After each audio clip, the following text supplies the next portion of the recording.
नमस्कार दोस्तों, स्वागत है आपका। मित्रों, इस सृष्टि में जिस किसी ने जन्म लिया है उसकी मृत्यु एक न एक दिन होती ही है। यह एक कठोर सत्य है, इसे चाहकर भी कोई झूठ नहीं सकता। हालांकि मृत्यु के बाद दोबारा जन्म होना भी तय माना जाता है। जैसे दिन के बाद रात होती है और रात के बाद दिन होता है, इस तरह गरुड़ पुराण के अनुसार हर चीज दोबारा जन्म लेती ही है। खाने का अर्थ है कि जिस व्यक्ति का जन्म होता है उसकी मृत्यु होने के बाद उसका पुनर्जन्म आवश्यक होता है। गरुड़ पुराण में यह भी बताया गया है कि मृत्यु के बाद किसी भी जीव को दोबारा की योनि में जन्म मिलेगा। यह उसके पूर्व जन्म के कर्मों के आधार पर ही तय होता है। लेकिन मित्रों, क्या आप जानते हैं ऐसे कौन से कर्म है जिसे करने के बाद अगला जन्म भी मनुष्य का मिल सकता है? अगर नहीं जानते तो आप हमारे इस वीडियो में अंत तक जरूर बने रहिए, क्योंकि आज हम आपको गरुड़ पुराण के अनुसार बांटने वाले हैं कि कौन से कर्म करने से दोबारा मनुष्य योनि मिलती है। मित्रों, गरुड़ पुराण में बताया गया है कि कर्म अच्छे हो या बुरे, हर एक कर्म का फल इस संसार में रहने वाले प्रत्येक जीव कौशिका अधिकार केवल कर्म करना है। फल देने का अधिकार परमात्मा के ही हाथ में है। मित्रों, इसके अलावा गरुड़ पुराण में यह भी बताया गया है कि मनुष्य अगले जन्म में किस योनि में जन्म मिलेगा, यह मनुष्य द्वारा किए गए कर्मों के हिसाब से ही तय होता है। मित्रों, सर्वप्रथम हम आपको यह बता दें कि इस जन्म में मनुष्य योनि मिली है तो आपका अगला जन्म भी मनुष्य योनि में ही होगा, यह तय नहीं है। गरुड़ पुराण के अनुसार जो अपने जीवन में अच्छे कर्म करते हैं, सिर्फ उन्हें ही मनुष्य जीवन की प्राप्ति होती है। यही नहीं, कुछ मनुष्य ऐसे भी होते हैं जो अपने कर्मों के कारण 84 लाख योनियों में भटकते रहते हैं और फिर अंत में उनका जन्म एक मनुष्य की योनि में होता है। मित्रों, कर्म 3 प्रकार के होते हैं: संचित कर्म, प्रारब्ध कर्म, क्रियामन कर्म। संचित कर्म हमारे पूर्व जन्मों में किए गए कर्मों का जो देर है वह संचित कर्म है।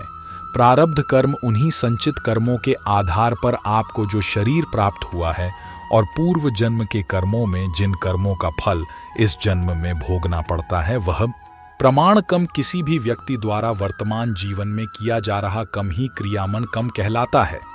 आपके कर्मों के बड़ी संख्या में से जरा से कर्मों को लेकर आपको यह शरीर मिला है, बाकी आपकी संचित कर्म संस्कार के रूप में पड़े हैं।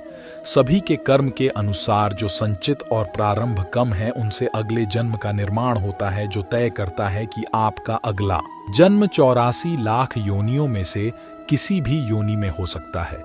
इसलिए कहा जाता है कि इसी जन्म में ईश्वर के चरणों में चले जाना चाहिए और किसी को अपनी तरफ से कोई कष्ट नहीं देना चाहिए। व्यक्ति इस संसार में अकेला आता है और अकेला ही जाता है।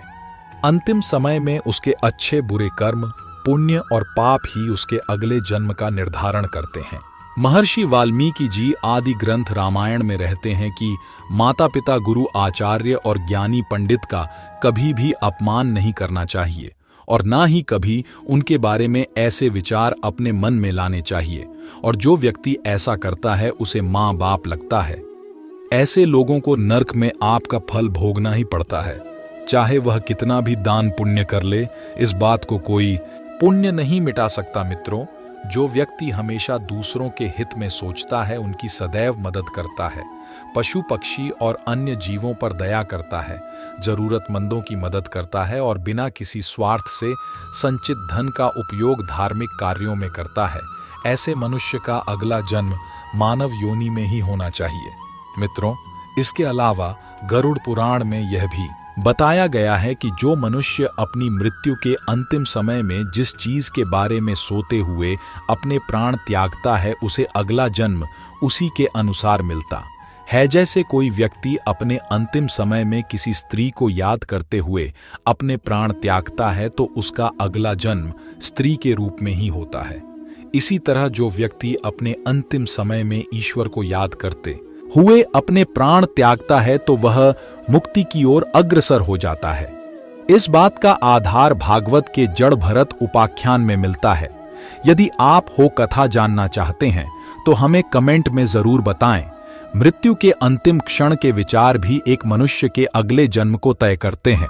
इसलिए धर्मशास्त्रों में यह बताया गया है कि मृत्यु के अंतिम समय में हमेशा राम नाम का जाप करते रहना चाहिए। मित्रों, हम अंत में यही कहेंगे कि हर एक व्यक्ति को अपने जीवन में पुण्य कर्म करने चाहिए और हमेशा निस्वार्थ भाव से धर्म की राह पर चलना चाहिए। इसी के साथ आज के वीडियो को खत्म करते हैं।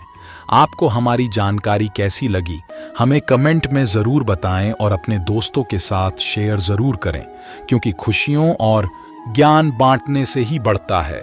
फिर मिलते हैं किसी नए वीडियो के साथ। तब तक के लिए नमस्कार।